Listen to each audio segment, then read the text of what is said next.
nice day from the bottom of my heart and your heart, Jim. We love those guys, and they protect us and keep us healthy. 100%. Good tribute. 125 pounds, Kyle Gallhofer. He is a redshirt senior from Cartersville, Georgia. He's going to square off with one tough customer right out of the chute here, Tanner Jordan. He's number 5 in the country, St. Paris, Ohio. Well, that's a hotbed of wrestling in Ohio over there. 2-time qualifier. He was an All-American last year, placed 8th. Got on the podium, man. That was a big deal. And actually, South Dakota State had 4 All-Americans. 3 of them are coming back. Yeah, they had a great national tournament last year. They did. We'll see all 3 of them today. And we'll talk about the coaches throughout the broadcast here, but Damian Hahn, the head coach at South Dakota State, has done an outstanding job there. Couldn't agree more. He's in his 7th year. He was a 4-time All-American. And you got a familiar face, Cody Caldwell, 4th year or 5th year, somewhere in there at South Dakota State assistant coach. He's Waverly, Iowa, right up the road, and a former Panther. Wrestled at UNI, 4-year starter. And of course, Cam Simez, 4-time All-American at Cornell. And then Clay Carlson, 2-time All-American, 116 wins at South Dakota State. That guy was a tough old boy, too. These guys both took one shot. Gallhofer in on a single. Jordan doing a good job. He got that defense. Yeah, he got that hip way back. And, that's a pretty good stalemate call there. Nobody was making any improvement. They're going to put them back on their feet. The officials tonight, head official, Craig Billicky, and Jake Fries. And, boy, you hear a pin drop right now. Yeah. Here you are, Jordan, a returning All-American. He's definitely favored in this match. And so, if Gallhofer can pull one out here, that'd be a huge gain for UNI. But we'll see here. Yeah, Jordan in a little bit of an outside single, but in not very good position, was flat on his belly. Now he's trying to build up and try to bring that leg back in. How strong is it? How strong you got to be to do that? Just pull him in from your belly. Gallhofer, nice job. I think he got a little shin whizzer there. Trying to put some pressure on that. Boy, you better watch that. He's trying to take that knee and that ankle out and get it locked out and work behind him. Wrestling that edge of the mat. Now Gallhofer in the splits. Right on the edge of the mat with a whizzer in still. Oh, look at Gallhofer. Good little scrap here trying to hip him over. Definitely got some hips. Now he's captured his arm. Now Gallhofer gets an advantage. Nothing yet. They're still scrambling. That's a heck of a scramble. Gallhofer just almost got that 3-point takedown, but has not got it yet. Wow. Jordan back on his, now on it. Now he's in danger. They want counts, nothing yet. Gallhofer about to get a score. There it is. Wow. And Jordan did a smart thing there. He got about to that 2 count. He's going to give up the 3 anyway, and you don't want to. You're going to give up a 3-point takedown anyway, and then he gets him out of danger at least for the near fall. But that's a huge first takedown against the All-American. Gallhofer's in a good spot here. Needs to keep that arm captured. As time's running out, 23 seconds. It'd be huge if he could ride him out here. Yeah, you said it right there, boy. 3-0 is way different than 3-1. He needs a mat return here, something fierce. Of course, Jordan trying to get away. That was a good lift and return by Gallhofer. Might have to do it one more time. 7 seconds. One more time. It's got to be active. Don't give up. Period for Gallhofer. He's got a 3-0 lead over the young man Jordan from South Dakota State. Here's the takedown. Gallhofer goes around, steps over. Man, that was a good. Period number 2 on our feet again. I'm assuming Gallhofer took neutral. Yeah, Jordan pretty good on top, and you can tell just by that body type. He's long, and he can leg ride. He can tilt. And Gallhofer's not going to put him in his best position.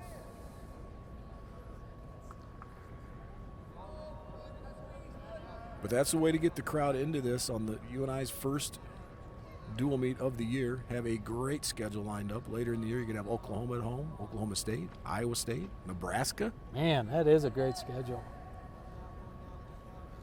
Home schedule, wow. Jordan now a little front headlock, pulls Gallhofer down. Gallhofer works back up.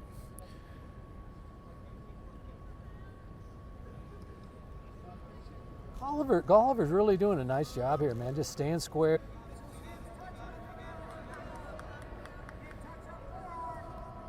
Needs to clear that head out, though. Get on that elbow. There you go. Pass that elbow and try to work back out of here. Referee's going to call a stalemate. 40 seconds left. This match has flown by. Second period is starting to come to a close here with 40 seconds left. Obviously, Goldhofer up 3-0. Wants to build that lead, but you don't want to be reckless here.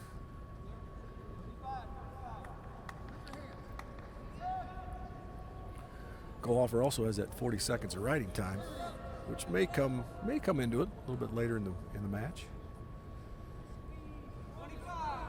Now we're about 20 seconds left. Goldhofer in a little bit of a shot.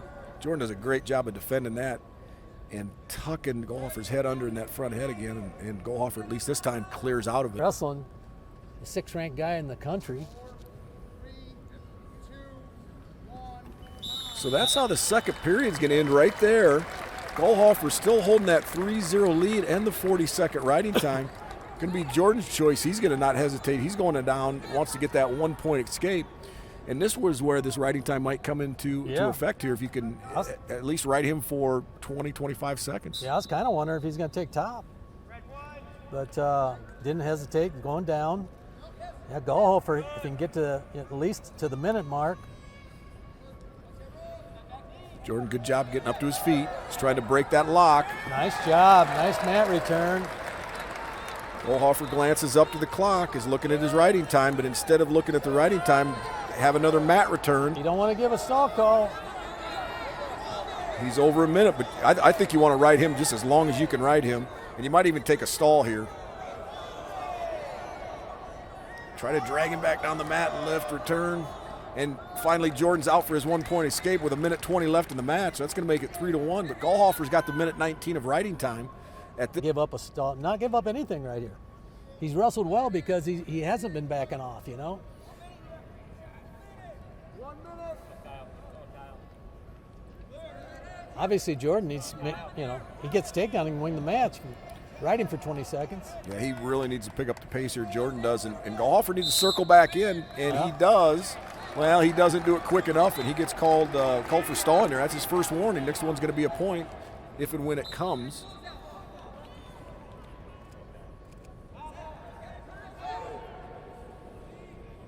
Goldhofer with a collar tie, snaps Jordan down. Now Jordan's in the over tie. Oh, there's a shot. He's in. Jordan's in deep. He's strong here. He can pull you in. There he goes, the shin whizzer again. Goldhofer in the shin whizzer trying to fend him off. 24 seconds. He's trying to take that knee and ankle out again.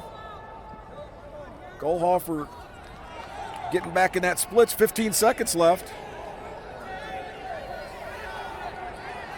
10 seconds. This would be a huge win if he can hold him off for Goldhofer. Still got the whizzer. Still got a whizzer there. He gave it up. Right as time expires. Wow, we're gonna have an overtime. Got a takedown with maybe 3 seconds left. Just couldn't quite hold that whizzer for that last 2 or 3 seconds. Now it's gonna come down to sudden victory.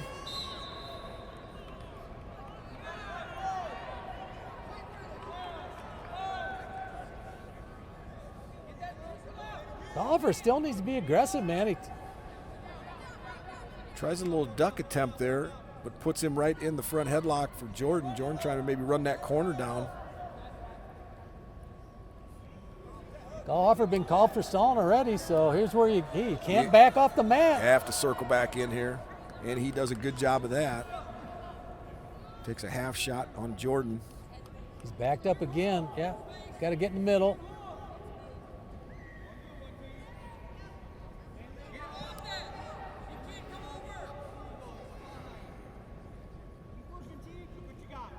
Four 4. Next score wins. In this. Shot by Goldhofer. Jordan trying to get an angle, but Goldhofer really tight on that arm. Nobody make a ton of progress here. Now Jordan's trying to run that corner down. He's got him in trouble. He's got him in trouble. Goldhofer comes back up back to the whizzer. Here's where he got scored on a little bit earlier to go to overtime. Goldhofer back in those splits, but it takes away some of your defense there.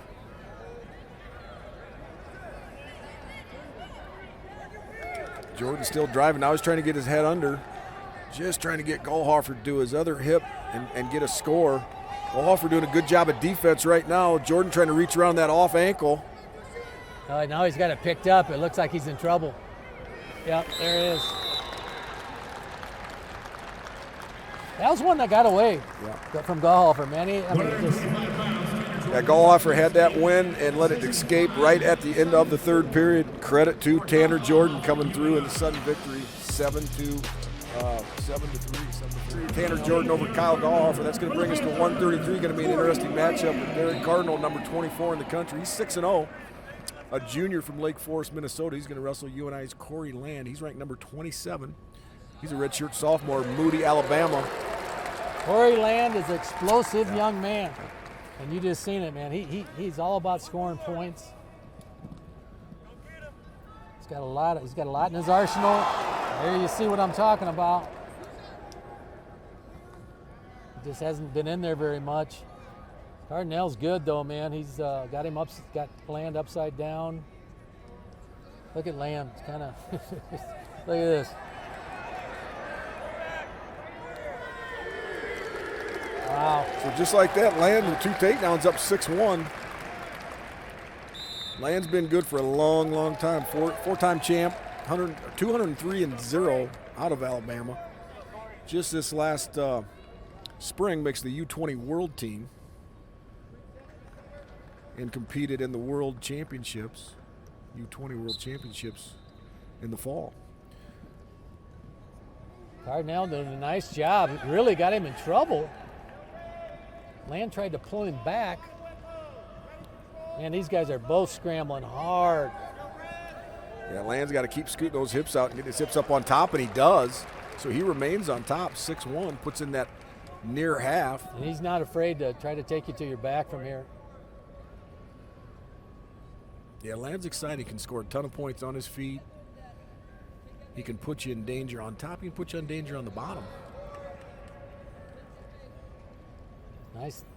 Got the arm bar dug in and a half. Oh, he wants to try to take him to his back. He's on the edge, though. It's really kind of hampering what he wants to do here. Yeah, he's trying to circle him back in, but it's going to be hard to do with that bar arm. And Cardinal does a little roll there. Land still got his foot in, but of course you're on the AstroTurf here. I don't know if they call it AstroTurf, more the turf. Yeah, we're in the Unidome. Football field's still down. They played football yesterday. Had the high school championships in here Thursday, Friday. It's been a while since we had a wrestling meet in the Dome, but it's been quite a while. But it is fun when you do. So Land covers Cardinal now and tries to bring him back a little bit out of position. Yeah, Cardinal, of course, gets the reversal there to make it 6-3. Now he's trying to force it too much. And Cardinal, same body type as Jordan, long, lean.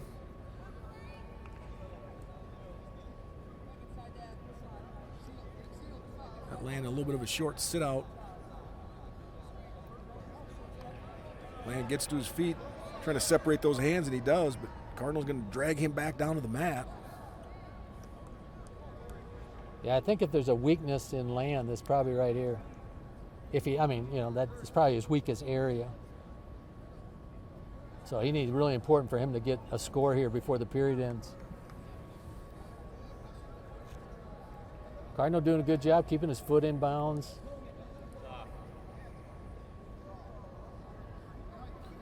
He's banking a lot of riding time just in this last little situation here. Now we're off the mat, so we're going to get a restart with 9 seconds. Huge 9 seconds here for both guys. A ride out for Cardinal or an escape or reversal for Corey Land.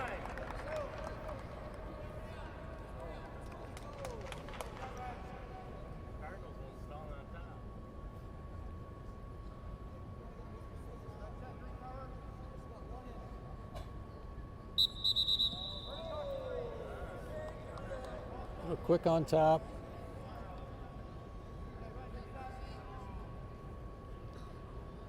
Yeah, Coach, from your experience, most guys, as they get into college, whatever level, that's the position they probably need to work on the most is the bottom position. It is just because usually in high school when they're that good, they're not down that much. So Cardinal will finish this period on top, or at least in the top position. It's going to be his choice. He's going to go right down and try to tighten this match up with Land leading 6-3. Here's Land kind of got out of position there, gave up a reversal. Then the tougher part is not only gave up a reversal, he got rode out the rest of the period. Cardinal trying to do a little bit of a Granby situation there, but Land had his ankle trapped. Now Cardinal's all the way back up to his feet. Drops in his whizzer. And he's going to want to try to clear out of there and square up and get his 1 point, but Land's got his ankle trapped. Yeah, they're getting in kind of a spaghetti position. And now he's in trouble about getting a reversal. Cardinal's close to a reversal. Well, Land gets back on that leg. Only thing going on here is Land getting riding time. Land's getting riding time, but he's got to work up off those legs.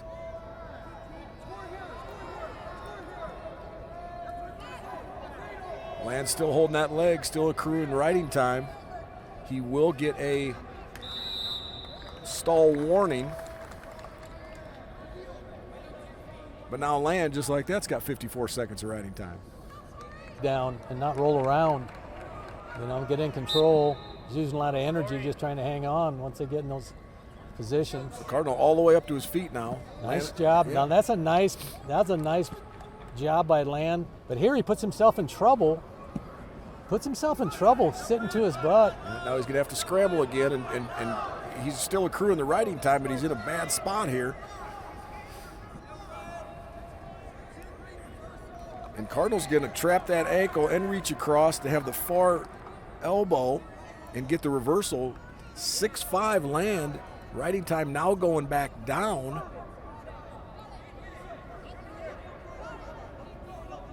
And yeah, he needs to get his base, get his hands free, which is not easy here. Cardinal's in a good spot with that cross wrist, cross arm.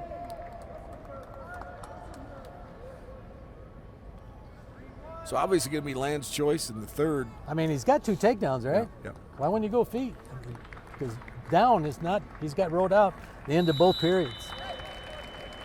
There's been one for stalling. Yeah, he's got one. He's been stall warned. warning. So he also, if you get rode, dude, he needs to explode and get out. Cardinal, shoot, he's in pretty good situation. Although, 37 seconds of riding time. Land sits out, kind of turns in, but he gets in this situation where the clock is ticking, trying to get a roll, which is, man, that'd be hard to do, but. Well, you can also just try to rotate all the way out and just get your one, which I think he's trying to do. He's got his arm trapped, but you have to kind of keep rotating out and getting that right arm free, and he does, and he gets a reversal. So now Land up 8-5. Throws the leg in. Cardinal doing a good job trying to get his head because he could take him right to his back if he could pull it under. Now Land looking like a cradle trying to hook up. He's not in a good position though with the cradle. He's not. He really needs to arch that back and try to get Cardinal back down to the mat. Land does have an 8-5 lead, but now he's off to the side again. Cardinal trying to separate those ankles.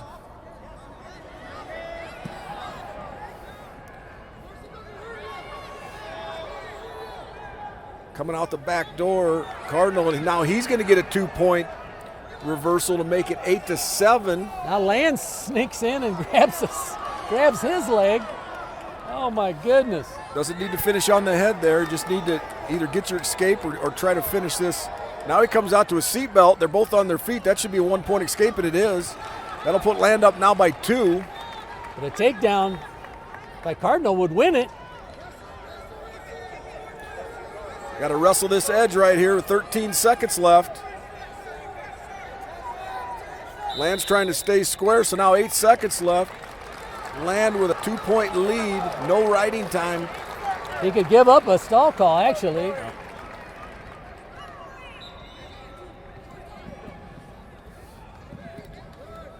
Land defends a couple shots there. Cardinal coming one more time. He's probably not going to have enough time. Gets the Oh, legs my God. right at the buzzer, but it's going to be just a second too late. Corey Land's going to hang on for a 9-7 win and tie the dual meet at 3-3. That's what we're talking about. We said you're going to have some great matches, and there was, just got done with one of them. Land came out, ball on fire. Three-time champ out of Wisconsin, Fargo All-American.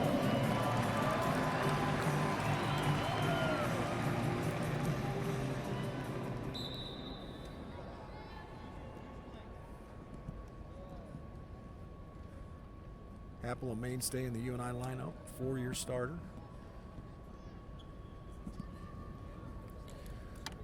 All right, we are going with Mr. Julian Tagg. He's a junior from Lodi, Ohio. Two-time champ in high school, Fargo champ. That's some pretty good credentials. Yeah, there, yeah, Jeff. transferred from UNC, North Carolina. Yeah, he's a real good, solid wrestler. As is Happel. This should be a entertaining match. One of the keys to Happel is starting early, starting fast.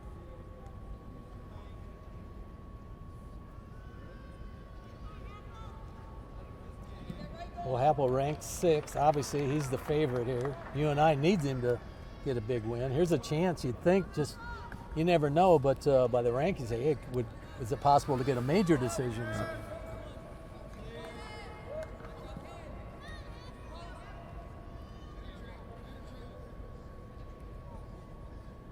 A lot of hand fighting going on.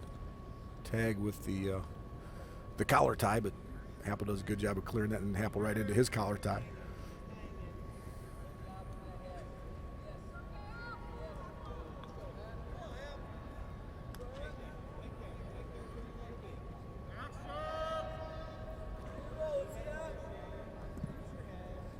Coaching staff for UNI, Doug Schwab in his 15th year. He's had 19 All-Americans for the Panthers, 2 national champions. He's got a ton of returning national qualifiers on this team. Lee Roper, his 8th year. He's an Appalachian State grad. Randy Pugh, I guess he's the old man of the staff, 22nd year. He was with Coach Penrith, now Coach Schwab. He was an All-American back in year 2000. And then Drew Foster rounds out the coaching staff, 2nd year. 2-time All-American national champion back in 2019.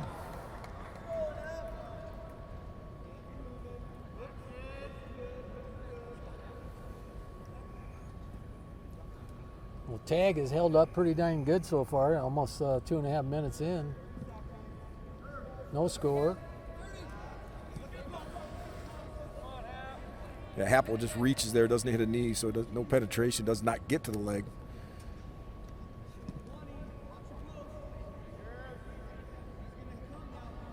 Just 15 seconds left in the first period now.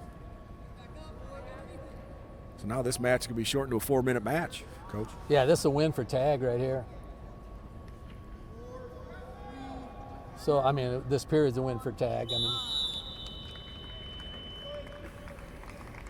keeping it even with the 6th ranked guy, and he's going down.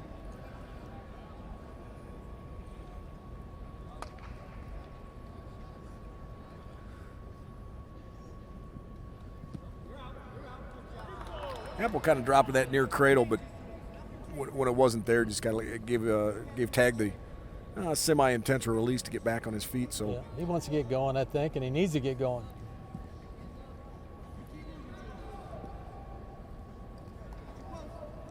More action from Happel. That's a stall call because of it.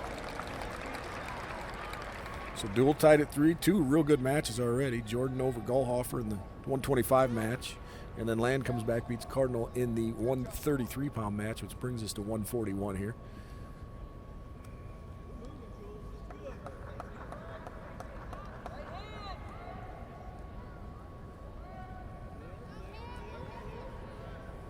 Neither guy has really got to a leg or anything, really made a deep penetration shot. Real good snap by Happel there, but does not follow it up with any sort of a offensive attack.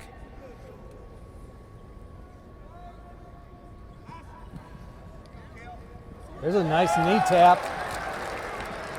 There's a nice takedown by Happel. So Happel with the 3-point takedown with 40 seconds left to go in this second period.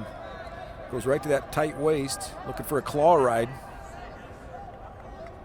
Yeah, he needs to ride him out here. I mean, points are a premium here.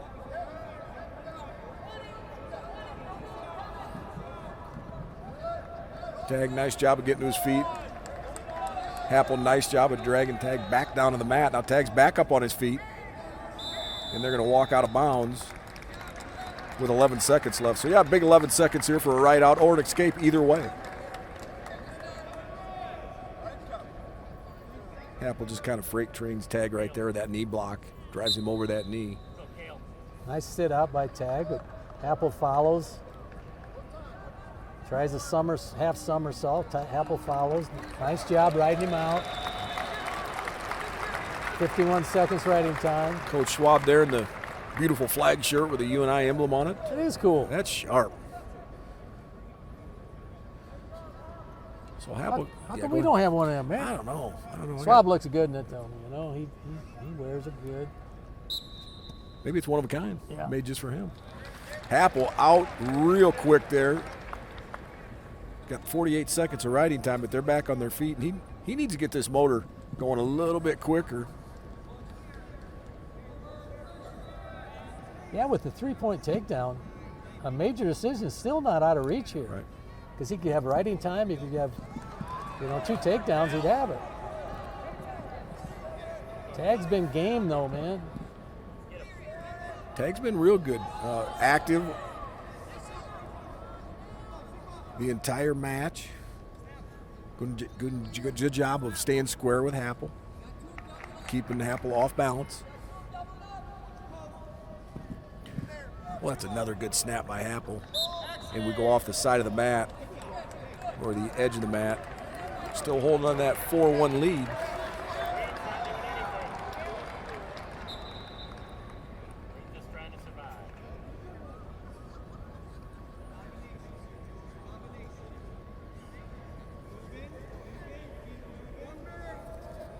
Down to a minute.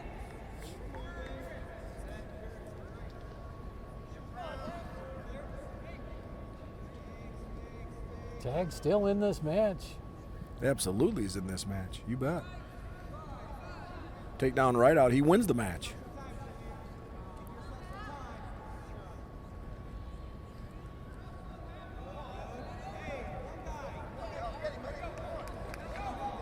Still a lot of hand fighting going on. Tag really needs to up his level here if he wants to win this match. Snaps Happel right into his legs. Now he's into a front headlock. 15 seconds left in the match. Happel going to try to stay square here and mobile.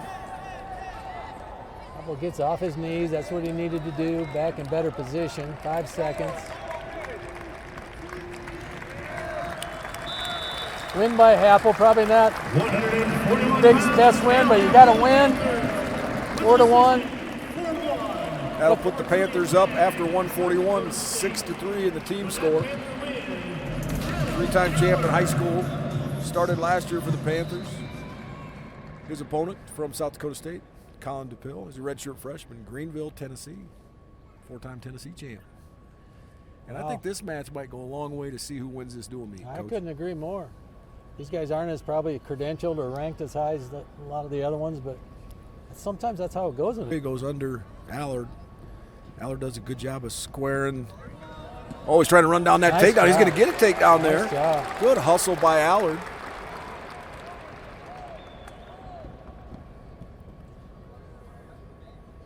This is where Allard likes to be on top.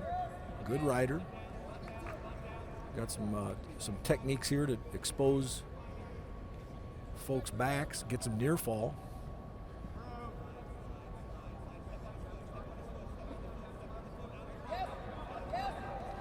Oh, man, he's got that arm tight, goes to the roll.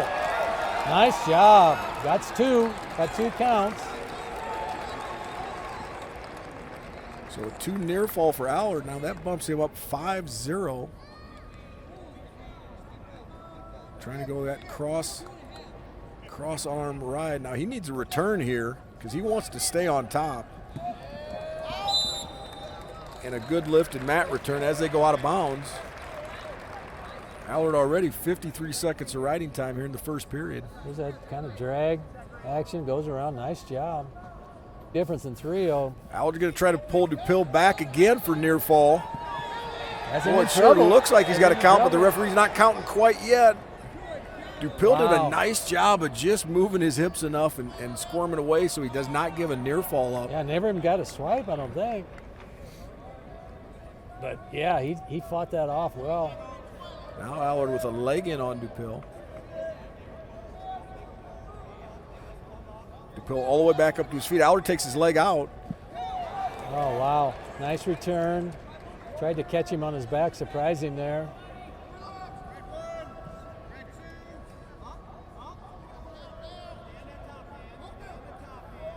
Allard doing a nice job of riding here. Good mat return as they go out of bounds. And that's going to put a little seed of doubt in the coaching staff for South Dakota State if you want to go back under Allard if he can't get away, DuPill can't get away here in the next 47 seconds.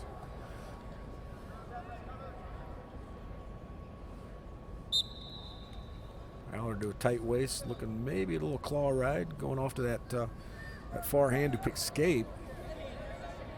Yeah, that was a nice job. He kind of took his time, got hand control and back pressure, and he's on the board.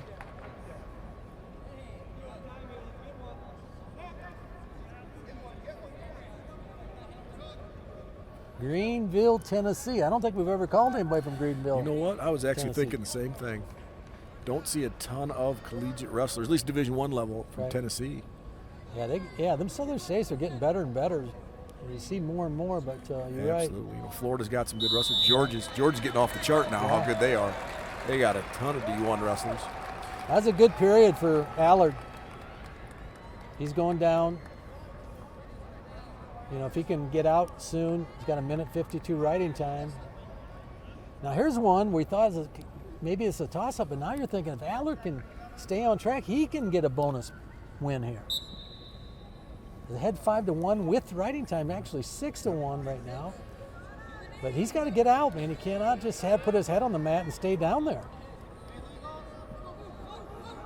Yeah, not only, I shouldn't say protecting the riding time, but you got the riding time. Get out, there you go, get your 1 point escape. Now get another takedown.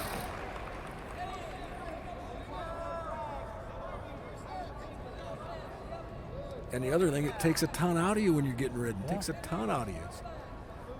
Obviously easier said than done getting away from a Division I wrestler, but Allard does. Bumps his lead up to 6-1. DuPill being a little more active there. But Allard blocks off that shot, and he's got a little bit of a seat belt and an overhook.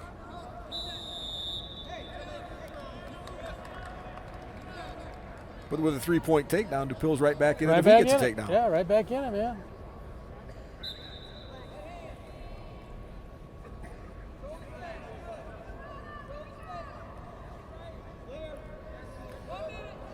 DuPill actually looks a lot more active right now, at least with the hand fight. Allard slows him down a little bit with that collar tie and the thumb block. Nice shot by DuPill. That was beautiful. Yeah, he's in deep. Got a single up in the air. Allard was going to try to scramble out of it when he dove under. There was just no room. So now DuPill, like we said, 6'4", and the riding time going down, and he's got a cross wrist. Oh, dude, this guy's game, man. He come to wrestle. Now he's going some hammerlock action.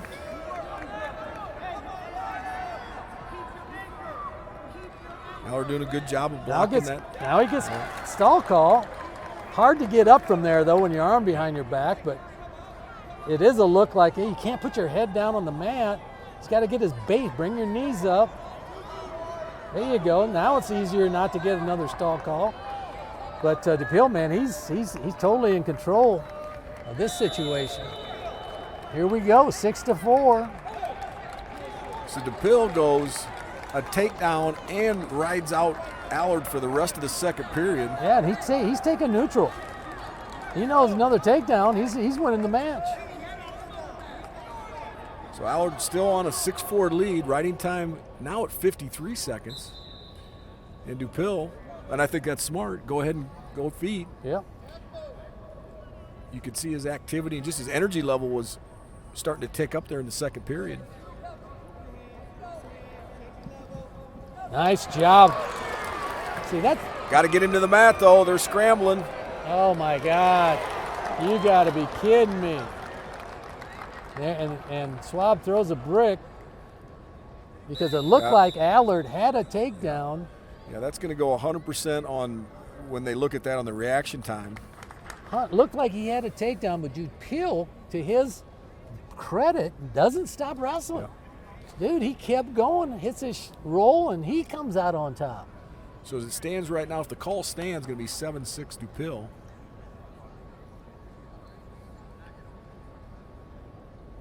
Try to see if we can load up that replay. And in slow-mo, it's going to look a little bit different. There it is, right there. Now, did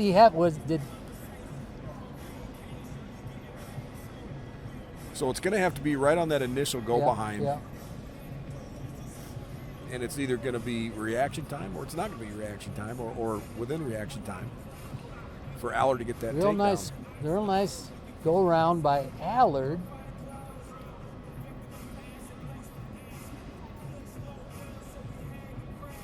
There's this Dupil shot. There it is. Hits a Granby. Oh, my God. Just hits a running Granby. He comes up on top. And with the way the rules are now, Coach, reaction time, you just keep wrestling. Keep wrestling until... No, dude. Dupil did a nice job. Just didn't stop wrestling. And he ends up on top.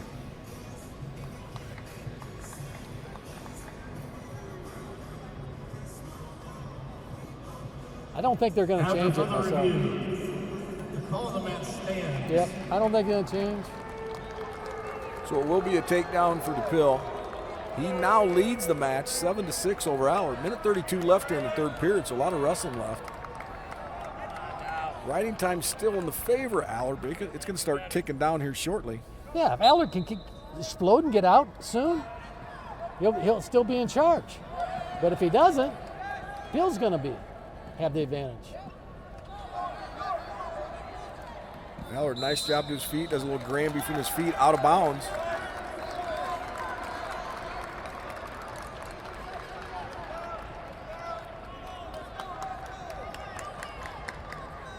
Having a little bit of discussion here, and maybe I see Frank Baker, the trainer for Northern Iowa out here, might be a little blood on Allard, and I believe there is. So having another little break in the action. But yeah, minute 19 left. Dupil over Allard by a point. The escape obviously ties up the match. Reversal right out wins it. Right out for Dupil wins it.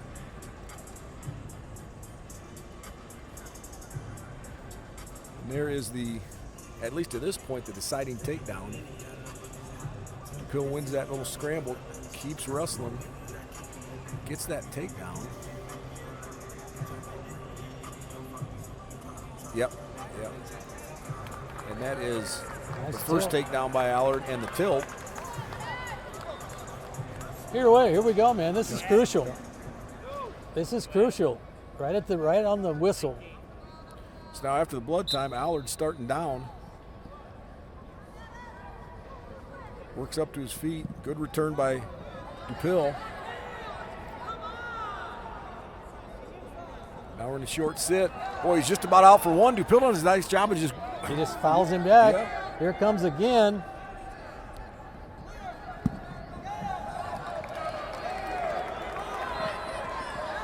See, that's what Allard doesn't want to do. You don't want to try to roll and go to your belly. You need to keep coming up. He's almost got out twice from short sit right here. He needs to get hand control. Dupil doing a nice job fouling him. Riding time's not going to be a factor here. The main thing is if Dupil can ride out or if Allard can get away. Now Dupil's going to get warned for stalling there with 33 seconds left. That might come into play here in the next half minute. Allard needs to explode on the whistle. You notice when the whistle goes, he doesn't move. He doesn't move until he tries to get his bearing. Dude, you got to explode on the whistle. Right there. He's got to earn it. You got to get to your feet. Allard's got to get to his feet and get a score. DePuy doing a nice job here, putting pressure, keeping his head on the mat. Allard working up to his feet. He's in that tripod. Maybe one more try here. Oh, no. He needs a hard explosion, a little hip heister, get out for one. He was just about out, but did not face him. DuPille's going to get the right out for a 7-6 win 129 pounds. over Adam Allard from UNI. And that will tie the dual meet at 6-6 with 2 decisions, regular decisions going to each team. And there you go. We said it was going to be a battle. Here you got another match. 157 pounds, Ryder Downey for the Panthers, ranked number 6 in the country, redshirt sophomore from Indianola. 6-0 on the year as Big 12 champ, round of 12 last year, just a match away from being an All-American. He will wrestle South Dakota State's Kobe Seabrook via University of Iowa, transferred over the summer. He's a Lisbon, Iowa native, NCAA qualifier for the University of Iowa a few years ago. I think this is a big match. UNI needs this match to win. They really do. They had a chance at 25 and the last match, the South Dakota State wins both. Ryder Downey, 6th in the nation ranked, and against a really good guy here with Seabrook. Seabrook, number 17. Quality opponent, both these guys. Downey got him upside down. Seabrook likes this. He's good here. They're both pretty good here, actually. It's probably stalemate. Both pretty good scramblers there. Seabrook trying to pass that leg, and Downey was having none of it, so now they're going to get a stalemate and get back on a fresh start on their feet. But Downey was in rear standing. He needed to get him down. That's a position that you immediately got to take him to the mat.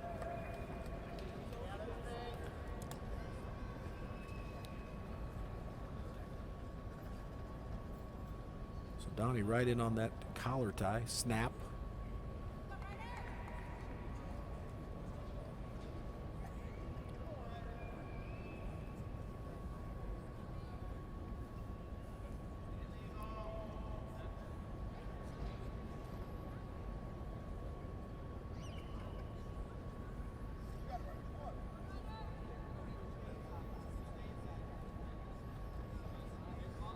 Crowd looking for Downey to score here. Get the crowd back into it here. Good crowd at the UNI Dome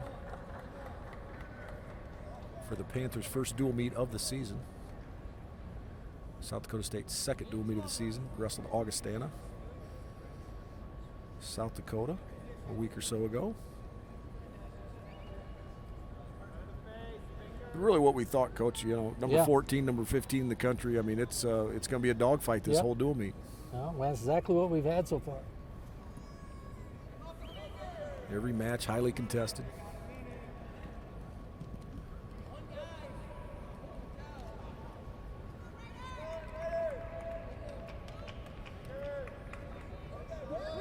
Downey now in on a shot, and at the same time, Seabrook catches a stall call.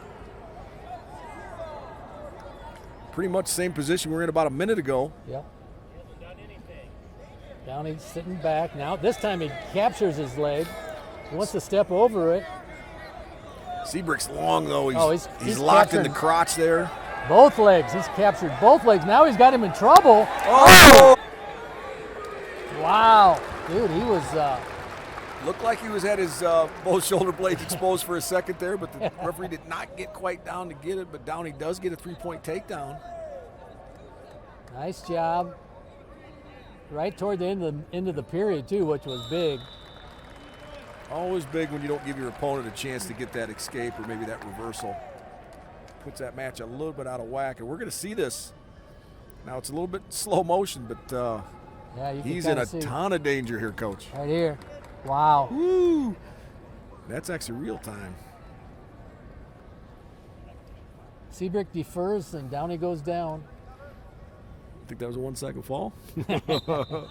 Was awful close. So Downey starting on the bottom, obviously Seabrook on top. Downey right to his feet. Seabrook, nice job at No, he's good here. kicking He's that good ankle out. He's good on top, man. You're going to have to work to get out. Nice job. So Downey now out. 4-point lead, a little bit of a throw by.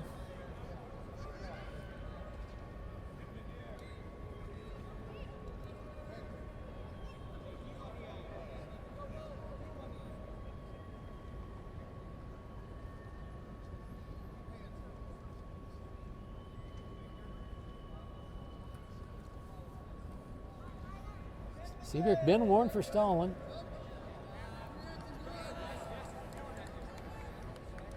Yeah, Downey's a little more active, but it looks like we might have Got some blood. Some blood. Looks like he's good to go.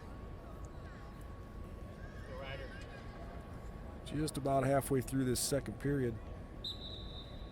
Downey up 4-0, looking for a takedown to really extend this lead. Seabrook looking for a takedown to really tighten this match up.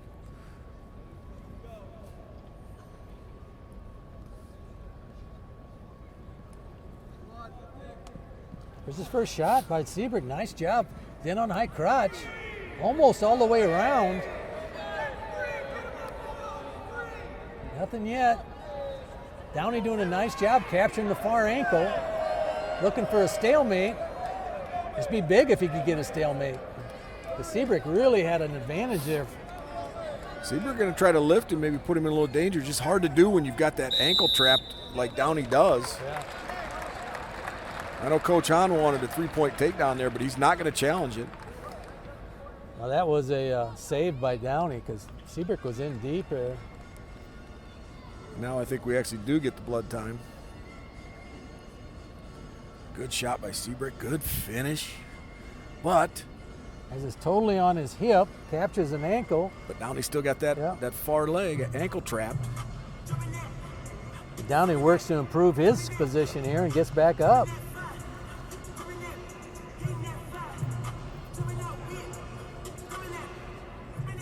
If you watch a lot of Downey, he's in that position a lot. As comfortable as you can be in there, he's pretty comfortable.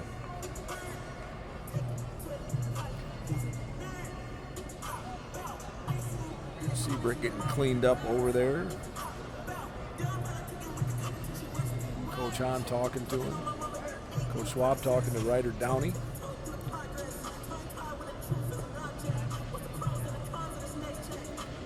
Obviously, huge match here. Huge match for both sides. I would say it is. It definitely is, because if Seabrook could pull an upset, that would really put you and I in a hole. So Downey, he's one of the best guys on the team. He's captain of the team. It's one of those deals. What you do, you go take control. You go win your match. And you know what? Even if Downey would get another takedown, major decision's not out of the picture.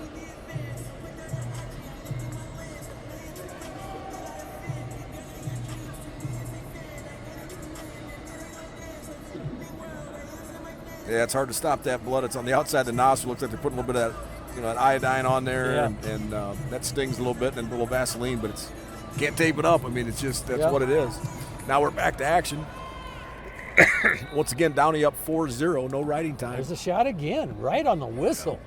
Seabrook come right at him, got in easy. Downey still, he feels comfortable, pretty comfortable here, but Downey playing some defense here. Seabrook trying to come out that back door. nothing yet, man. He got him. He's putting him in danger a little bit, but never got close enough to get any swipes. I tell you what, Downey's got to be ready on the whistle.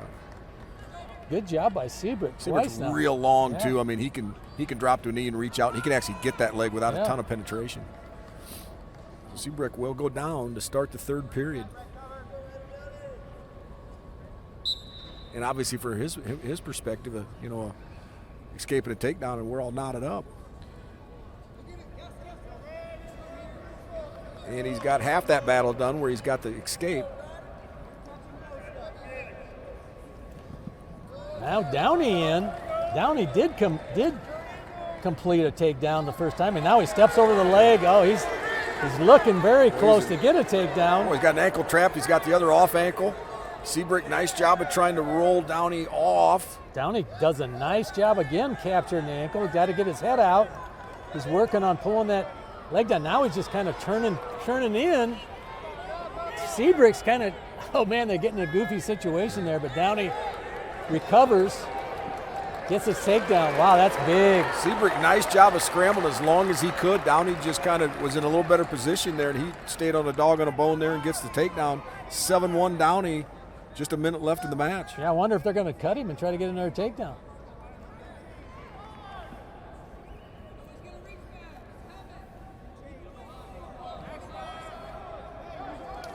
Downey reaches across, tries to bring that arm in. Maybe work his little tilt action, but Seabrook did a nice job defensively and not giving that arm up. 40 seconds. I mean, hey, he can get riding time, but it's not going to do any good with a 7-point win. Yeah, you're going to be a point short. It's going to be a good solid win, but you could really use that extra team point, and I think. Now they're on their edge, man. This could be, they're off. Now they called Downey for stalling. Had a body lock.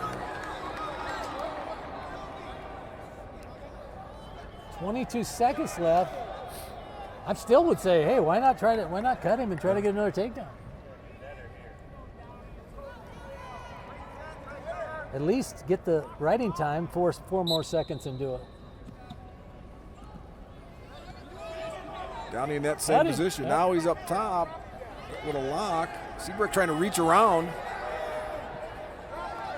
Oh, wow, nice job, nice return. Downey's gonna win it, 8-1. So Ryder Downey wins 8-1. Misses the major by 1 point. That will put the Panthers up at the break 9-6.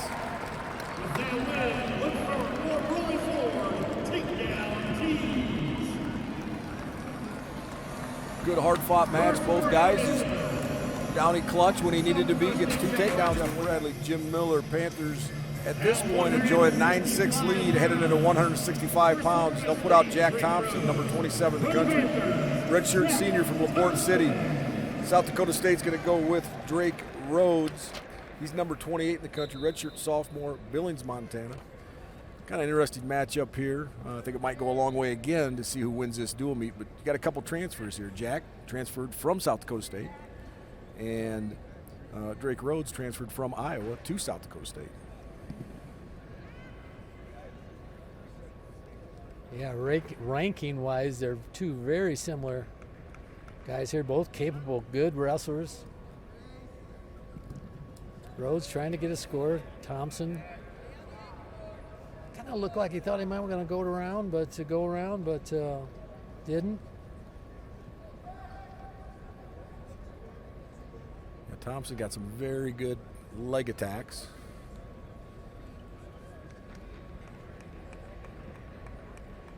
Rhodes, another one of those South Dakota State guys, long and gets in with that length to both of Thompson's ankles and gets a 3-point takedown. Well, he does not get it. He's counting the. He's got the 3-point takedown. He's counting the that he needed to come up off the ankles. Dude, he made it look easy. Yeah. Just a beautiful double shot. Boom. Yeah, great attack by Rhodes. He's going to lower his level and just explode right at the knees of Thompson. Yeah, Thompson's better when he's going. He's got, if he can get out, just get on the attack. But man, that was impressive from Rhodes.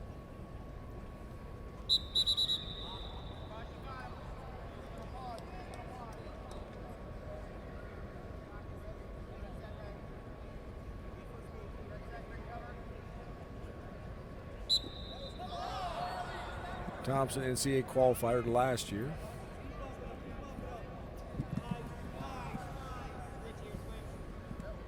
Rhodes goes to that claw ride right on the edge of the mat, tries to keep that foot in, keeps that riding time accruing, and then finally drives Thompson out. We get a restart with 1:34 left in this first period. Thompson, nice job of knee sliding there, getting to his feet, but equally as good job on the mat return by Rhodes. Yeah, Rhodes, Billings, Montana. They got some good guys coming out of that place. You know what, Montana's a pretty good state for high school wrestling. Yeah, it is. Thompson up, has the lock broken, gets out for his 1-point escape. So we'll see.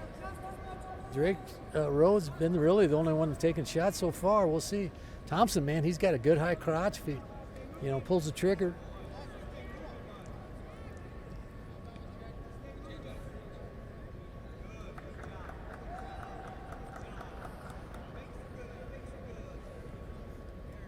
It looks like Rhodes is just kind of long enough where he's keeping Thompson at distance there. That's what Thompson needs to do, is use his own snaps, because Drake Rhodes is kind of tapping on his head, keeping him at length.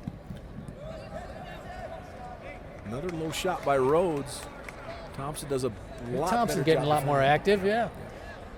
Some good stuff going on there. 40 seconds.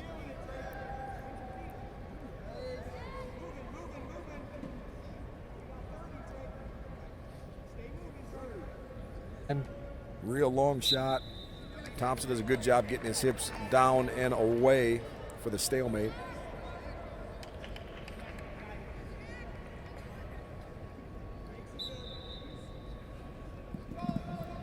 there you go.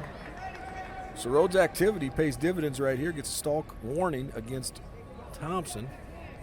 Yeah, he's taking half a dozen shots or so. So yeah, Thompson just needs to get going. He needs to pull the trigger. Well, Rhodes got a good pace here.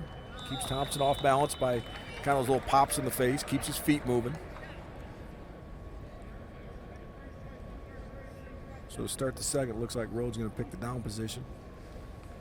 Thompson to cover him. Younger brother of All-American Max Thompson from UNI a few years ago. Boy, Rhodes right to his feet in just a second trying to get that lock broken. He does. He gets away relatively easy. It drops right back in on that low shot. And at this point, Thompson does not have an answer for that. No, Rhodes, he's earned it, man. He's got them long arms and snags the far leg and pulls them in.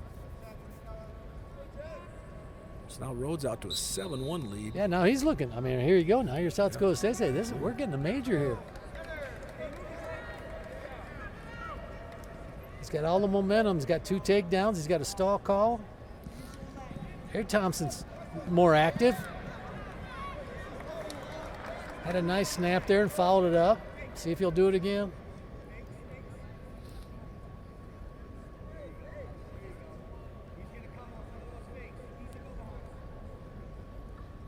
Thompson, a little elbow pass there, but does not follow it up with a shot.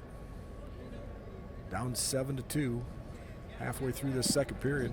Rhodes drops to a knee. Looks like Thompson kind of wants to run around behind him, but just Rhodes does a good job of staying mobile there on his knees.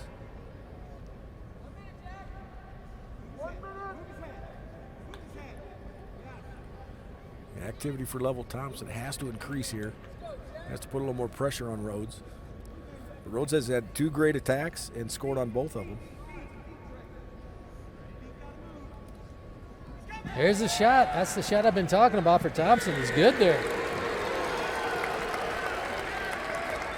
I mean, hey, you take 1 shot, you get 1 takedown. That's now pretty he's good. got to work up off of that, and I think he got scared enough that he's going to get that stall call that he releases Rhodes. So Rhodes up now 8-5. But that's exactly, should give Thompson a little bit of confidence that he can get to a leg and finish. I mean, he just got to pull the trigger.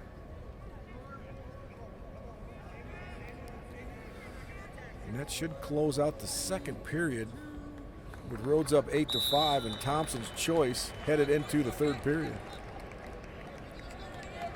Nice high crotch, cuts across the double. Man, he made it look easy.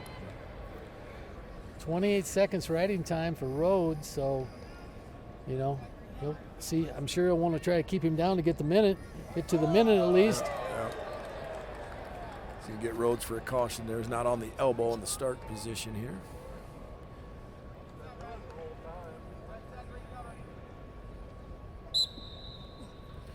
Thompson quickly to his feet.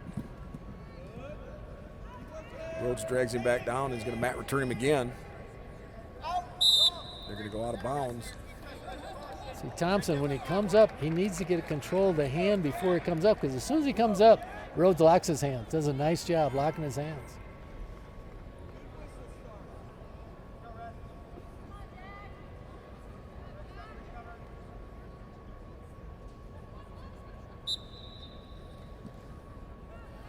There he goes. There he's got control. There he's got control. Well, I thought he was out. He's not quite out yet. Now he hits a little switch action. Rhodes down below the waist. The count starts. Rhodes is in a good spot here. I don't think he's going to have a chance to get it, but he gets the stall call. And little by little, Rhodes accruing that riding time up to 54 seconds now.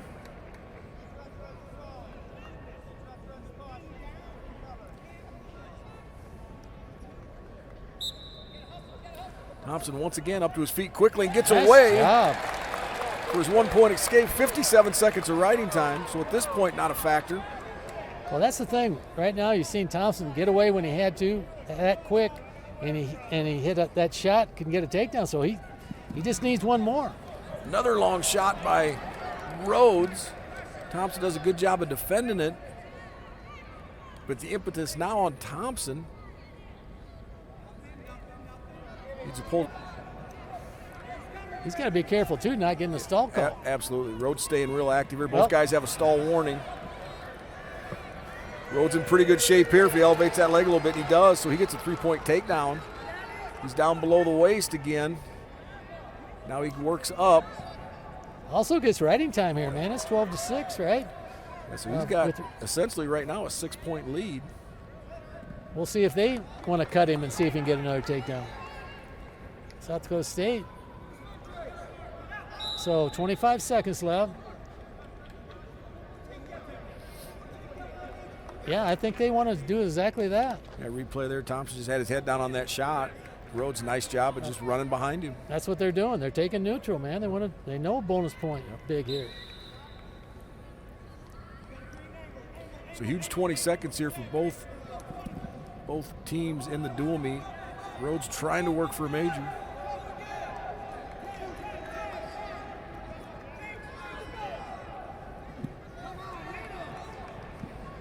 Now Thompson in on a shot. He's just going to try to hold that leg. Only a couple seconds left. So Rhodes will win this match, 12-7. 155 pounds, Jake Rhodes, South Dakota State, in position 12-7. And that will knot the dual meet up at 9-9, heading to 174 pounds. Gabe DeVos, Jared Simmer coming out. 174 pounds with the dual meet tied at 9. It's Cade DeVos from South Dakota State. He's ranked number 3 in the country, going against Jared Simmer, ranked number 19 in the country.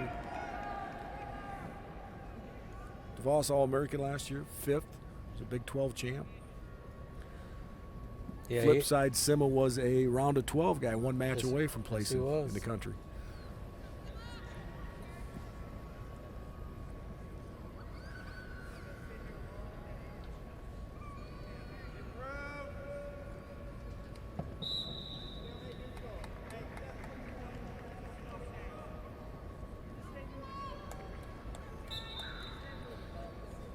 So, Coach, 9-9 in the team score. 4 matches left. It's coming down to the big boys. Are they getting to the heavyweight? Yes, it is, man. Guess it just depends on how these play out, but well, that's sure what it looks like. Sim with a little kind of a drag action there, a little go behind, but DeVos having nothing to do with that.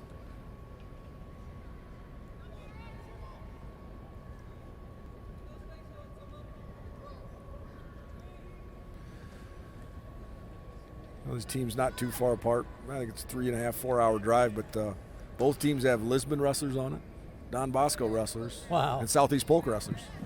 Oh, wow, look. Simma kind of catches him, doesn't get a takedown yet. Trying to catch him. He's got to be careful here. He's going to definitely a takedown. Gave him a takedown. Now he's trying to horse him over. Wow. Simma's dangerous like that. Yeah, he is, and DeVos. So Simma 3-0 lead. Here it is, man. This was very interesting scenario here. He just has got him just locked up there. And you're right. DeVos just said, hey, I'm going to give the takedown up here, but I don't want to get turned because obviously that could put it away. But Jared Sima up 3-0 over third-ranked guy in the nation right now. Panthers will wrestle University of Missouri at a neutral site in Wisconsin on Tuesday before Thanksgiving. And we're back to live action here with Sima riding DeVos right now, up 3-0. DeVos does a nice job, kind of high leg over. Sima trying to hold on by grabbing that far ankles. He loses it. DeVos gets reversal. So DeVos looks like he wants to work that near arm out, but almost looked like he was just going to kind of square up and go back on his feet. But now he's going to try to work that riding time down and work his techniques on top. Yeah, that duel with Missouri at a high school in Wisconsin. If you're wondering why, that's where Parker Kakaison's from. Keegan O'Toole from Missouri. Yep. My goodness. For Sima to put him up by a couple. Nice shot by Sima. Boy, got his head on the mat. He's not in a very good spot. Yeah, he needs to recover. DeVos going around. Looks like he's trying to go around. Sima trying to square up. It's a big exchange here. 10 seconds left. This is a huge 10 seconds in this match. Big here. Oh, nice job by Sima coming out of that. Squared up. Oh, nice. DeVos ain't done yet. Well, that's good. That's a good shot off the side of the mat by DeVos. This runs out of time. So Sima is going to have that 4-2 lead in 15 seconds of riding time heading into the second period.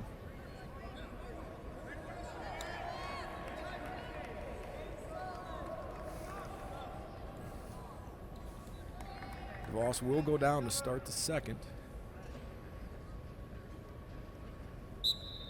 Sima covers. He's working right to his feet, DeVos is. Trying to break that lock, and he does. Tightens the match up a little closer, 4-3.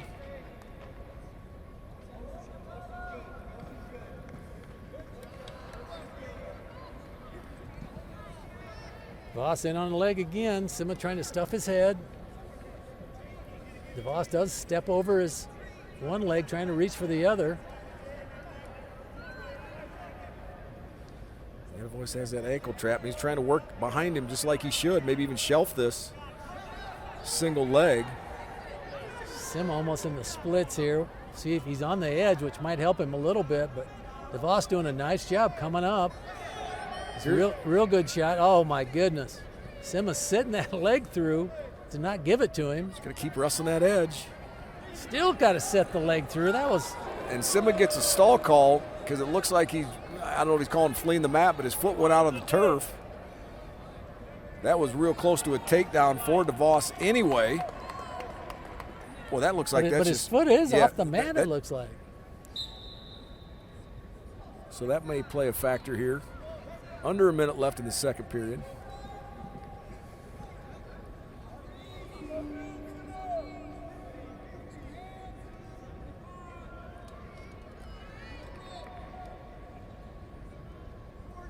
UNI's heavyweight Lance Runyon and DeVos were teammates at Southeast Polk.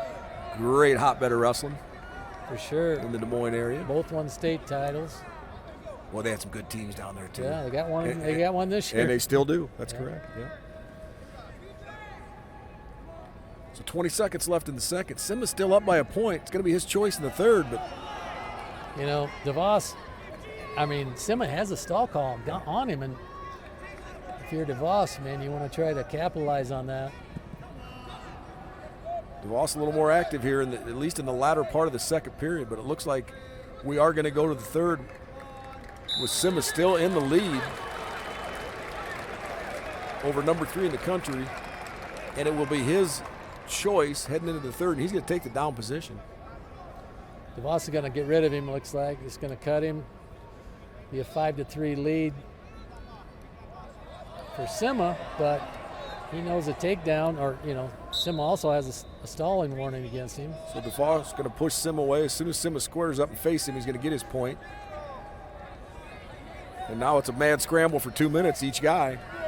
Hey, when you're trying to beat one of the top-ranked guys in the nation like Sima, you're ahead. You need to go get another take. You don't try to sit on a lead on a really good guy. Yeah, totally agree. Totally agree. DeVos is not going to go away. He's going to keep peppering shots.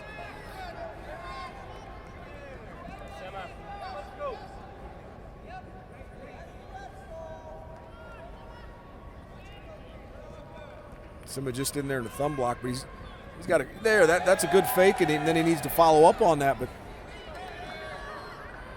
as DeVos tries the 2-on-1 and a pretty solid shot there, Sima defends it with a whizzer, so there's no points yet. Sima also grabs his wrist. But DeVos does a nice job. He's going to bring that leg up, and there's a takedown. It looks like, yeah, there's a takedown. And that's exactly what happens when dude, he's used to winning. He's going to keep coming.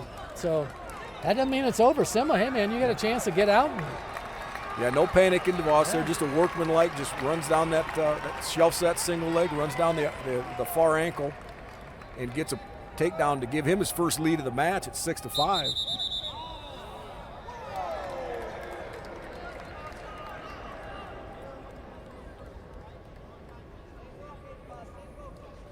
But then obviously if Sima can get away here, it's going to come down to a takedown in the third period here to see who wins this match. DeVos hard breakdown on Sima, gets him to his far hip. Sima trying to like elevate, looks like, or something, goes back to his belly. He's got to get his base and come up or get some action, putting something together, but DeVos doing a real nice job. Deep waist, a lot of pressure, got Sima's head on the mat. Sima gets away, forces possibly in overtime. If he doesn't, DeVos is going to win this thing by a point.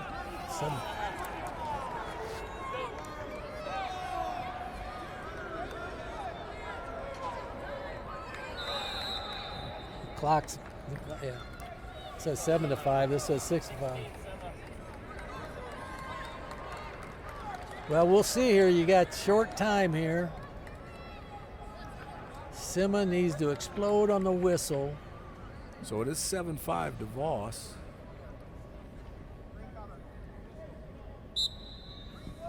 Tries a roll. Squares up. Going to get his one. And now he's really got to go with just 10 seconds left of the match. 7-6. Here comes Sima. DeVos trying to run around behind him or at least stay square. And DeVos holds on for the victory, 7-6. And that will give the Jackrabbits their first lead of the dual meet at 12-9. FiberNet TV from Cedar Falls Utilities. Get connected to the power of service. Here's our CFU match watch. It is number 2 in the country, Parker Keckheisen, returning national champ at 184. He's going against fellow All-American, ranked number 4 in the country, Bennett Berge. This is going to be a potentially a barn burner here, Coach. It is. You know, you got number 2 and number 4. But when number 2 is Parker Keckheisen, and the guy is majored or worse through the Big 12 and the NCAA, you don't count out even a major decision here. Now, we've said that all this whole dual meet, and it's never materialized. Right. So, and a lot of those matches have been real tight matches. So, you know, Berge had a great 24 tournament, NCAA tournament. I believe he got beat in the first round. Very first round. All the way back to the Conci semis or Conci finals and ended up 4th place. Wow. Great tournament. That's amazing, really. And then obviously Keckheisen winning the national championship speaks for itself. And he's a 4-time All-American, a third, a second, and a first.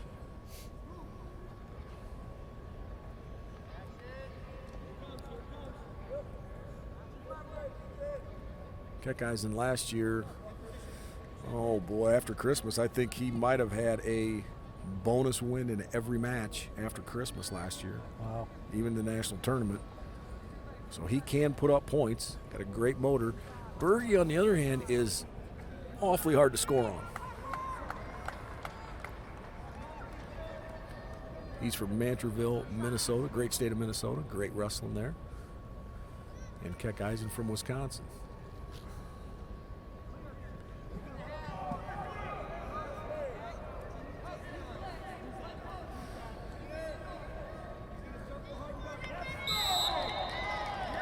Oh my goodness, took a shot. Parker got called for a stall call because he sprawled on the edge of the mat. Yeah, that's, when you get to the edge, you got to circle back right away. But hey, that could come back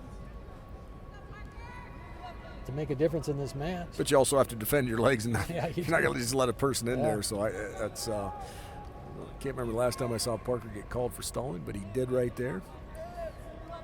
Well, he needs to get going because usually he's attacking. He really hasn't done much yet.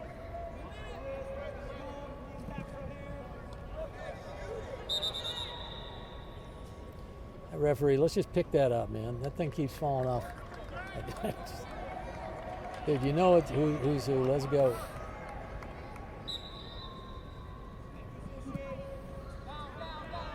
Keckeisen hits a knee. Berge, good job in the front headlock. Just 45 seconds left in this first period. No score yet.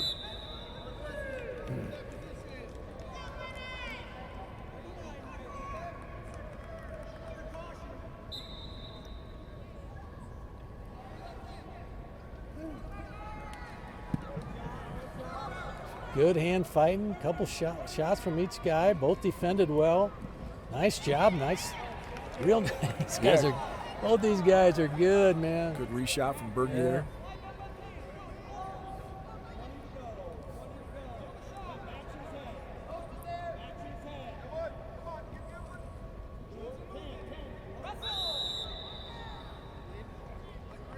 And we may have some blood time, South Dakota State.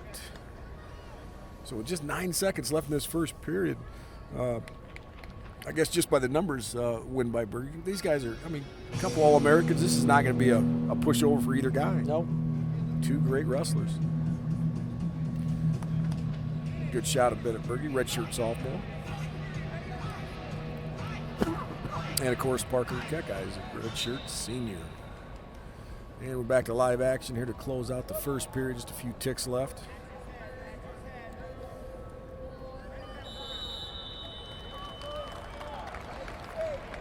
That's how the first is going to end, 0-0. Looks like Keckeisen chooses down to start the second period.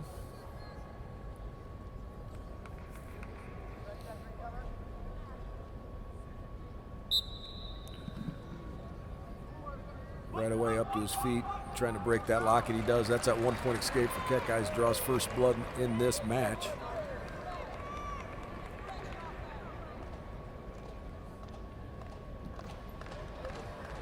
Good snap by Keckeisen. Got Berge's head tucked under his chest. Good attempt. Nice attempt by Parker. Gets in, got him upside down, steps over. He's good here. And he's good on the edge. He's good at scoring on the edge. So let's see here. Popping his head out. Gonna pop his head out right here. Gets his takedown. His finish rate's real good. Finishes on Berge on the edge of the mat there. Jumps out to a 4-0 lead.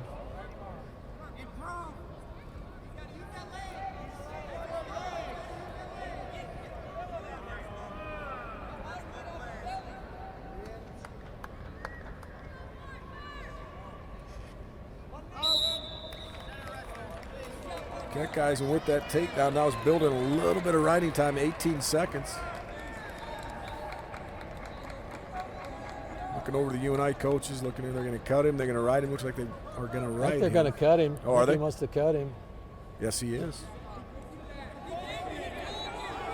Okay, that could be, because he's been cautioned once. I don't know if that was a caution. I think the ref's just talking to him. The next one, if it's the third one, you get a point. Correct. Parker kind of looked for a sneaky cradle there. Seen him get that before. Gonna let him go and try to get another score before the end of the period. Keckeisen digs that underhook. Berge does a nice job of wrestling out of that. A couple of collar ties. Nice. And on the edge, so probably nothing happening here.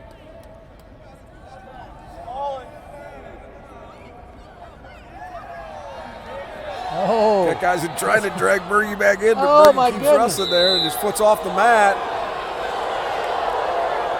Coach Schwab right in the referee's ear. Their officials talk real quick, make sure the right call was made there, which was a no call.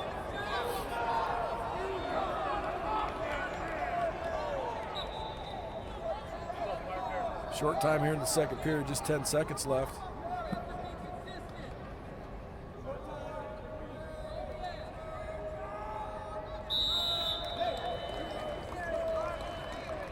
It's not going to be Berge's choice. He's going to go down. I would assume that Keckeisen going to cut him here. I don't know if he's going to cut him or try to get the riding time. He got 30 seconds, then cut him. Looks like we may have a little more blood time. Right here you can see South Dakota Park State. Tyson trying to bring him into the mat, and he kind of he steps out, and you got to call when your foot hits the floor. You call it. So.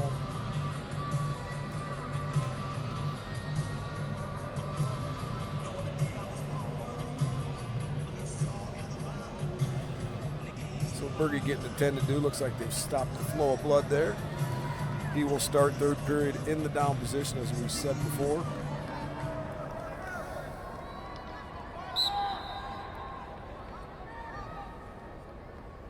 Looks like he might be trying to get some riding time. Nice return.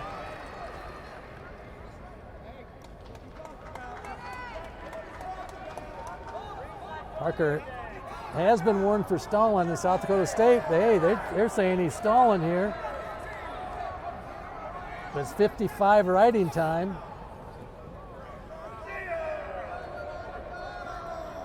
He does get the riding time.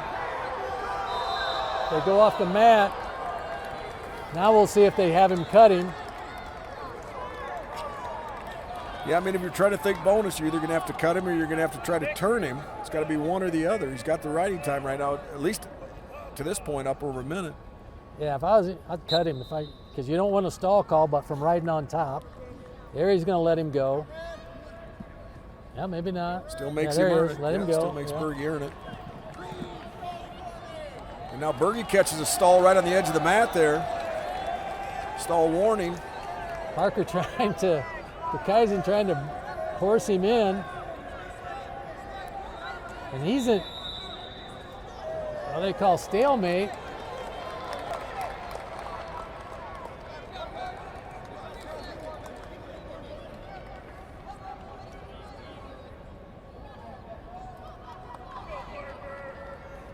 Kyson's kind of upped his game here, and that's when he's really good, when he's on the offense and faking and shooting. And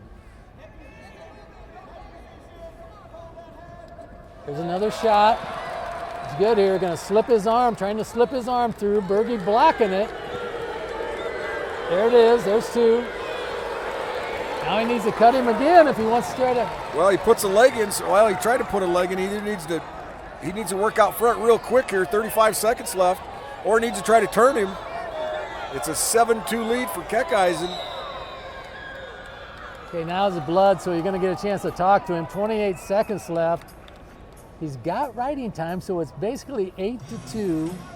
He cuts him, it's 8-3. Takedown is 11-3. So, dude, I think it's even a choice here. Start neutral and go get a takedown. I agree.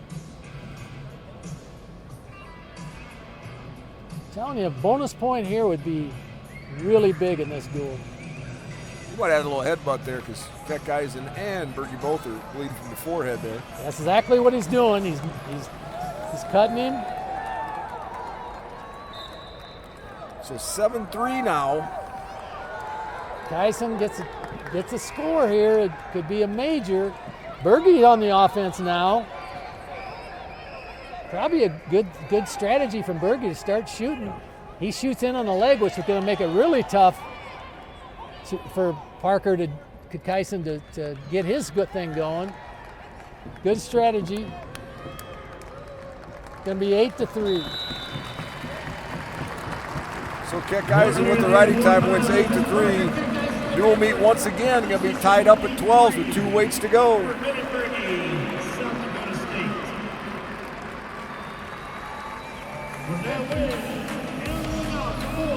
We'll take a short break before 197. 97 pounds. Once again, a couple highly ranked wrestlers. Number 8, Zach Glazer from South Dakota State, Albert Lee, Minnesota native. Wrestling Wyatt Volker, number 15 in the country, redshirt sophomore from Manchester, Iowa. Both NCAA qualifiers last year. Glazer had a really good Big Ten tournament, got second in the Big Tens. Volker's 6-0 on the season, was a U23 World Team member on the Greco team. Wrestled just a month or so ago. And here we are. We said it's going to be a tight meet. And here we are, 12-12 after 8. Here, Glazer. This is where he's good. He's really good when he's taking shots from the open. Volker trying to hang on to his far ankle near the edge.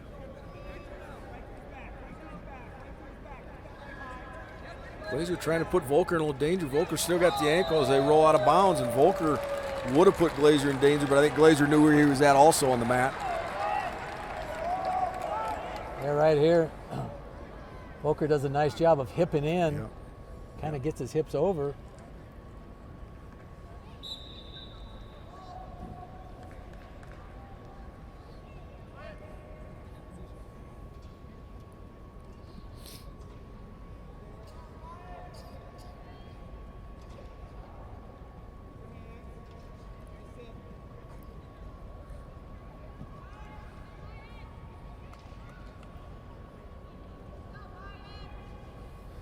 Glazer also one of those University of Iowa transfers. Wrestling his last year with the Jackrabbits.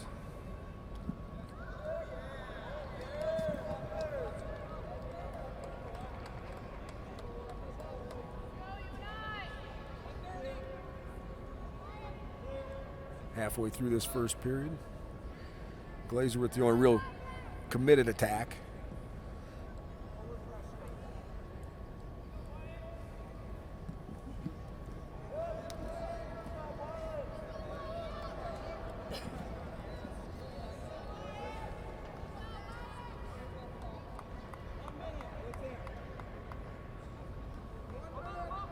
Now just a minute left in the first period.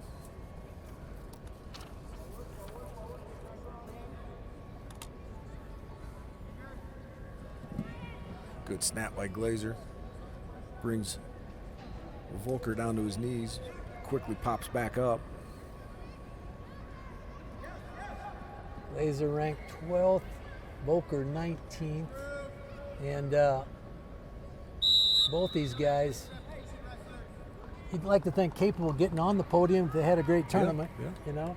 And so. 87-pounders, there's no doubt about it. Ton of college experience. 15 seconds. Dead even, really.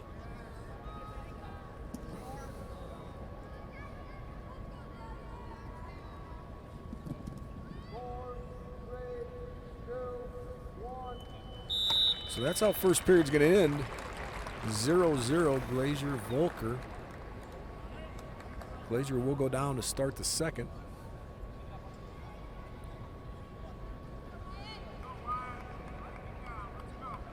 Dual meet all knotted up at 12s.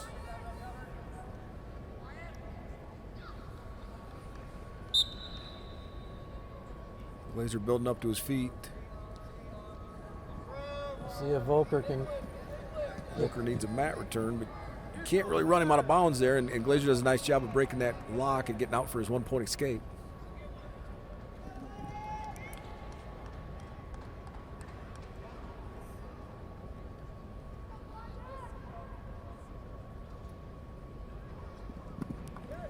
Oh, nice re-shot by Glazer. Really has Volker in trouble here. Yeah, real good re-attack.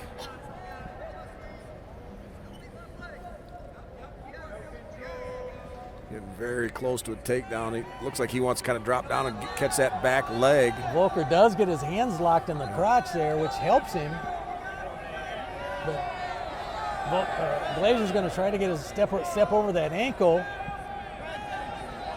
which he does. Now he's got the bottom leg, which could be trouble here. Volker gets, there he does. Volker now in that short sit trying to get a little back pressure to get to his feet, and he does. And they go out of bounds with Glazer with that takedown with a 4-0 lead.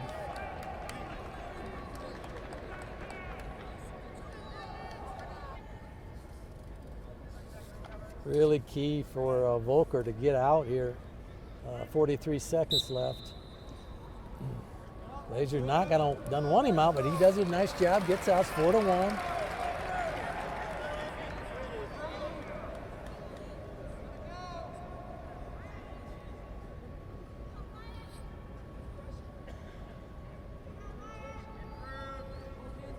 .20 seconds left here in this second period.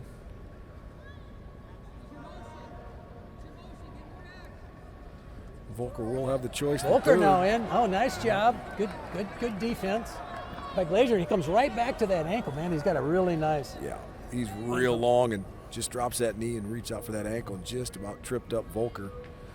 But that'll close out the second with Volker's choice.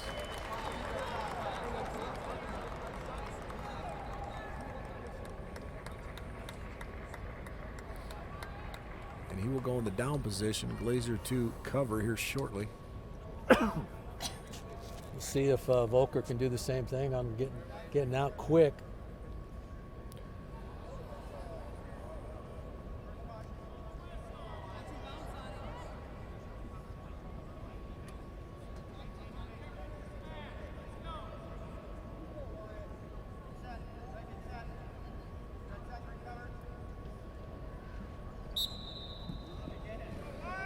So Volker, yeah, good job of getting up to his nice feet. job. He's out for his 1-point escape very quickly.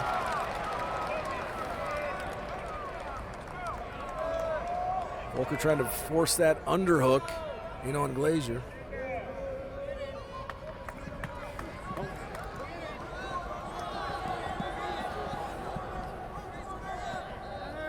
Good wrestling here. Underhook again by Volker. Glazer is putting his forehead right in the shoulders. Makes it hard to do anything with that underhook.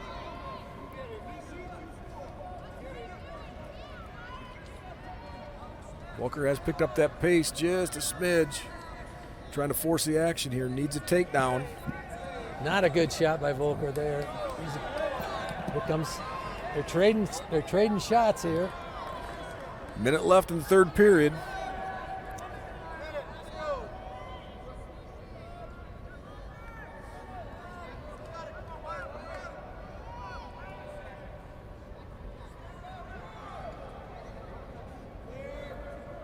Now we're down to 45.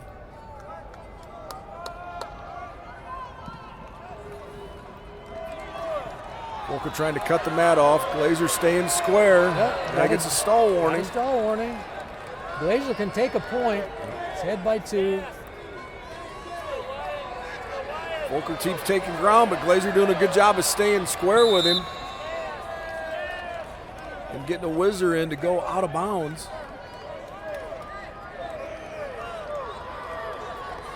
.23 seconds left in regulation here.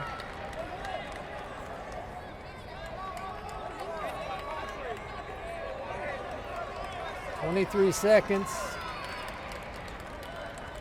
Volker comes in like he's gonna hit some type of attack here. He knows he needs to get some. Knows he needs to score. And you got time for a good setup shot finish here. Crowd on Glazer, kind of backing up. We'll see what happens. Oh, he gets a stall call. So that's going to make it 4-3. He's got a single. He's trying to finish it. It's going to be real close. Glazer still got his leg. And that is how it's going to finish, with Glazer holding on for that 4-3 win. And now putting Jackrabbits up again, headed into the heavyweight, 15-12. And here we go with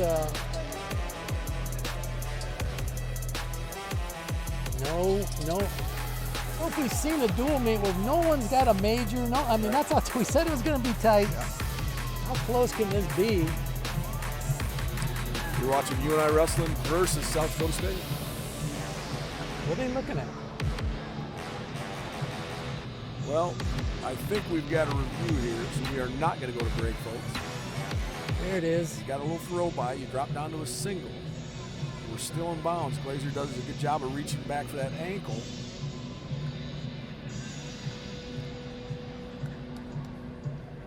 Yeah, he kind of caught his ankle there and saved himself. I don't think it'll be changed. I don't believe so either, but I think if you've got the challenge, Use it. Yeah. In the Unidome, South Dakota State at this point leading 15-12 over the UNI Panthers. Luke Rasmussen will come out for the Jackrabbits. Ranked number 28 in the country, redshirt sophomore from Brookings, South Dakota. The Panthers will counter with Lance Runyon, unranked at this point of the season, redshirt senior from Pleasant Hill. He wrestled at Southeast Polk. Runyon, two-time national qualifier at 174 now, a couple years ago, and now weighs right in that 220 range, 5-0 on the year.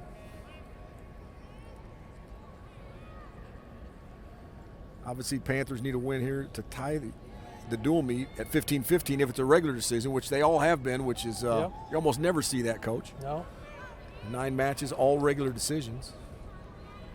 And Rasmussen looking to get a victory here to lock it up for the Jackrabbits.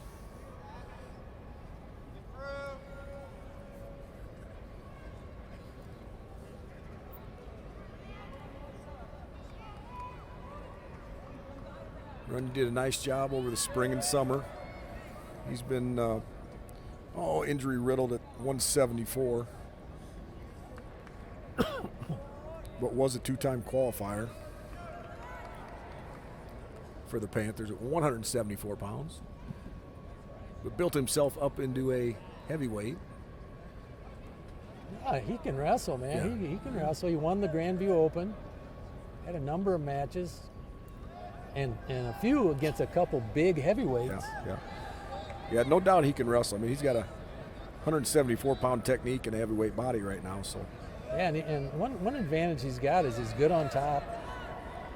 He's good at holding you down. We'll see. Rasmussen looks like he's a little bit bigger, taller. But nice snap down by Real Rasmussen. good snap by Rasmussen. Brought Runyon off his feet, had to brace himself on the mat.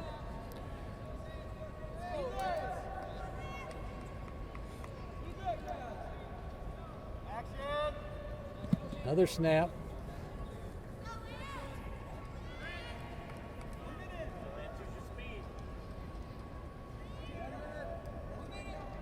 Takedown of this match be real big. Yeah, 100%.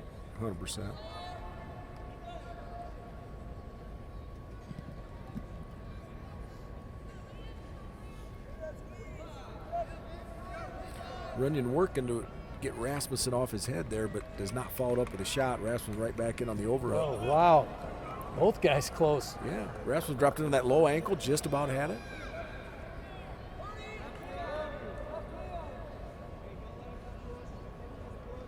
.25 seconds left in this first period.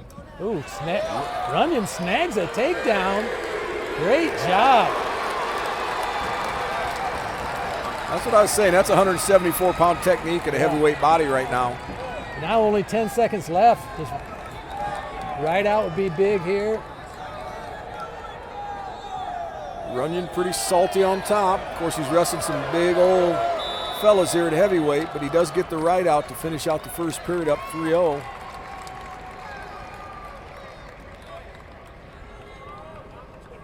Boy, good low single, cut off. Collected the other leg and for the 3-point takedown. Nice job by Lance Runyon from UNI.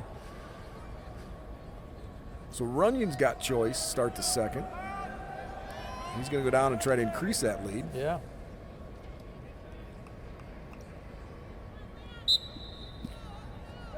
And we'll see if he can get out. That'd be big. Rasmussen right to that hard claw ride, putting tons of pressure on Runyon's back, neck, head. Runyon trying to clear that claw.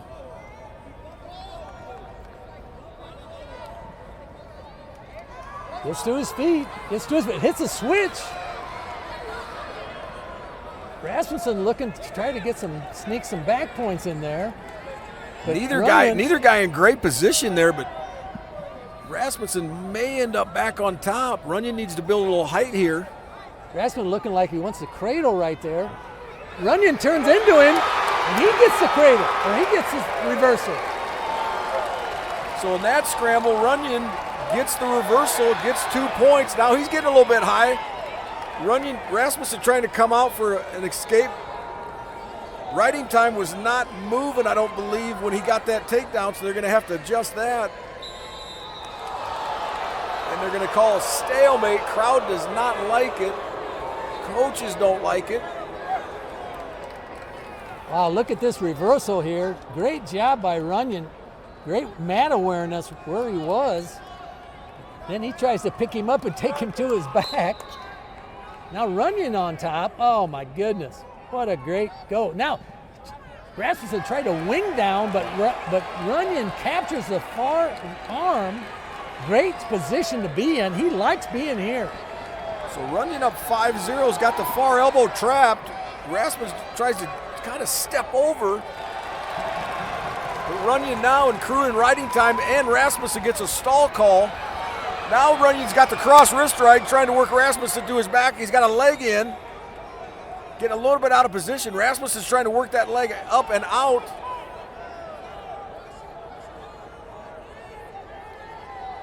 Yeah, Runyon needs to just stay tight right there. Gets a stalemate, which probably helps him right there. 11 seconds left. Rasmussen's kind of dangerous too. He kind of can.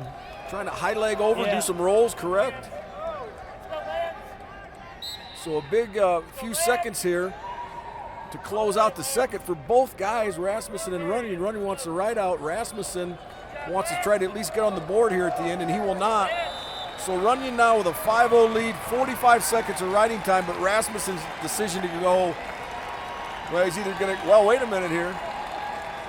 Yeah, Rasmussen's going to go in the down position. So you got 15 seconds to get riding time. So you don't want to let him go till then. Now, Runyon looking for a cradle. Got a cradle. It didn't look like it was real tight. He's just about got the riding time. He's going to give up a reversal. Got a little out of position, so now Rasmussen on the board 5-2. Wow. This is crazy, man. That was unfortunate for Runyon because he was going to have riding time. He's good on top. So now Runyon back to his base.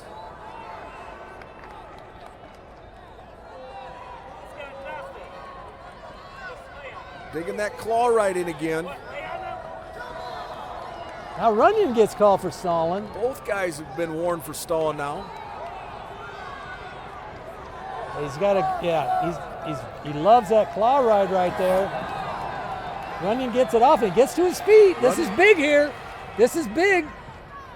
But Runyon now, Rasmussen comes up with the leg on. Looked like he's trying a little leg slip there, didn't get it. Rasmussen does have a one leg in. Under a minute to go in the match. Now Rasmussen's accruing riding time. A bit high here, but he's trying to pry Runyon over. No, he has him flat. 30 seconds left. So 28 seconds left. Riding time not going to be a factor. Runyon up 5-2.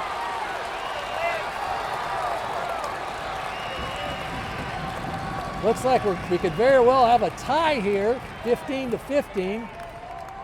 Probably come down to, there's been no bonus, so come down to how many total points scored by each team, accumulative. Rasmus still working hard on top with that claw ride. Runyon's starting to work up. Now he's got him in a quad, shakes him off for a 2-point reversal. That's going to make it 7-2. But without a quick little tilt, it's going to be a regular decision. I think you and I will win the match. I think you and I will win the meet on total points.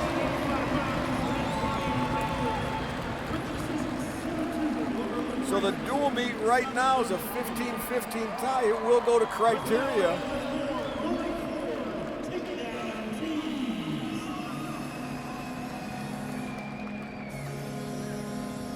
Good hard-fought duel by both teams. Great dual meet. Man, we knew it was going to be tight. You couldn't get any tighter than that. You and I wins on criteria, we think. We haven't heard anything official yet. And yeah, it is. As you can tell by the crowd, the UNI Panthers went on criteria. They win the dual meet 16-15 over the South Dakota Jackrabbits. Man, that's exactly what we thought was going to happen, Jim. And a lot of times it doesn't happen that way, but 2 top 15 teams, what a duel.